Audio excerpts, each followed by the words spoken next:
It is Friday evening. Someone texts, "We're all going out. Come with us."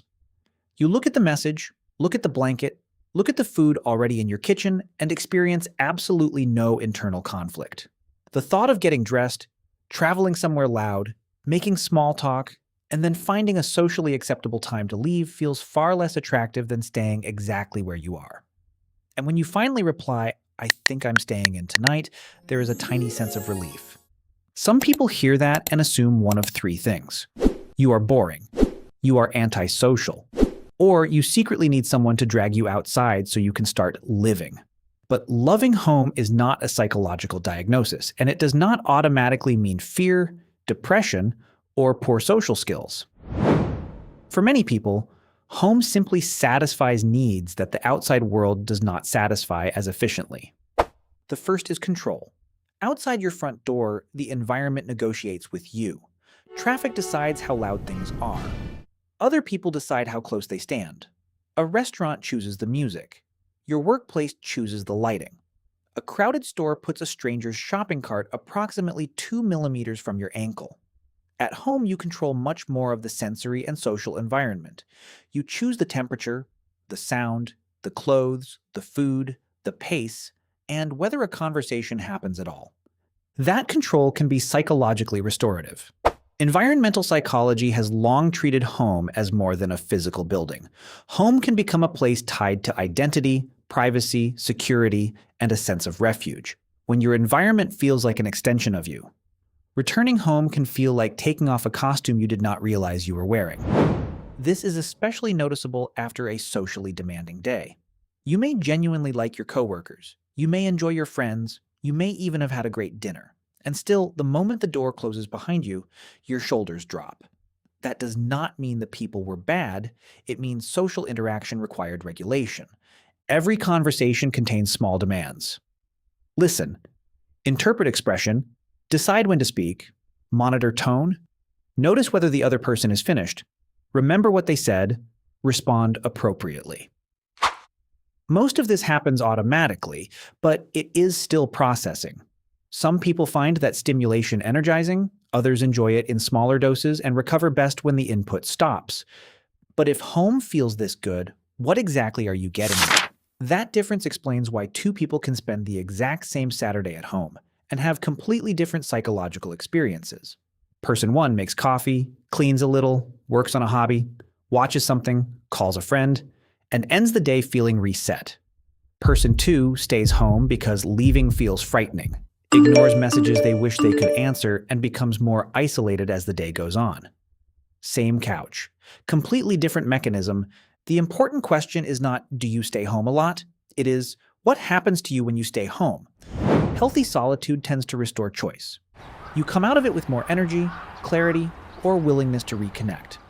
Avoidant withdrawal tends to shrink choice.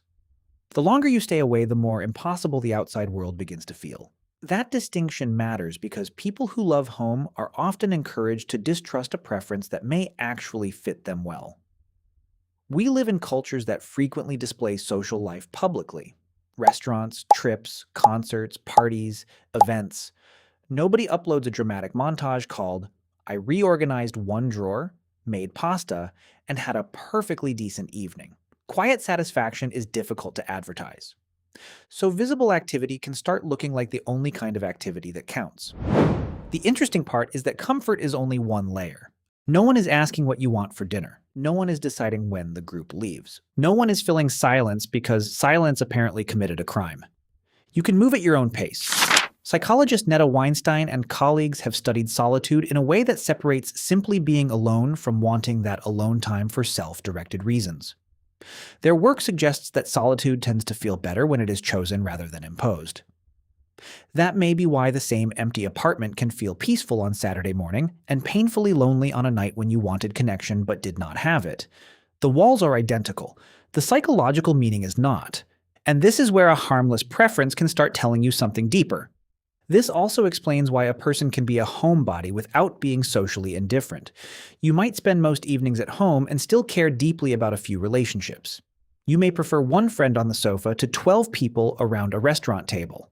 You may answer fewer invitations but be fully present when you do go. The issue is not the square footage of your social life. It is whether your routines still allow closeness, curiosity, responsibilities, and experiences you actually value. For some people, that is deeply regulating. Home also reduces unpredictability. If your days involve constant decisions or emotional demands, familiar surroundings lower the number of variables your brain has to track. The mug is where you expect it. The chair feels the same. The routine is known. Predictability can reduce cognitive load, especially when the rest of life feels chaotic. This is why loving home sometimes becomes stronger during stressful periods. It is not necessarily that you suddenly hate humanity. Your nervous system may simply be asking for fewer inputs. There is another side, though. Comfort can become so effective that it starts training you to avoid discomfort entirely. Every time you cancel something mildly awkward, you get immediate relief. Relief is powerful reinforcement. Eventually, the brain can learn leaving feels bad. Staying home makes bad feeling disappear. That can turn a preference into a smaller life without you noticing the transition. So there is a useful test. If a person you love asks you to meet for coffee, can you usually go even if home sounds better? Can you handle necessary errands? Can you travel when something matters? Do you still maintain relationships in ways that feel meaningful? If yes, loving home may simply be a preference. And here's the paradox. People who genuinely enjoy home may sometimes have better social boundaries precisely because they do not need every free hour filled. They can like people without requiring constant access to them. They may choose fewer plans and enjoy those plans more. But that is not a universal trait, and it certainly does not make homebodies more emotionally evolved than social people. One person recharges at a crowded table, another recharges with tea, a familiar show, and nobody asking them anything. Neither is automatically healthier. The goal is not to force yourself into the lifestyle that photographs best. It is to understand the conditions under which you function well. Maybe you do not stay home because you have no life. Maybe home is one of the places where your life actually feels most like yours. If this sounds like you, tell me in the comments what your ideal night at home looks like.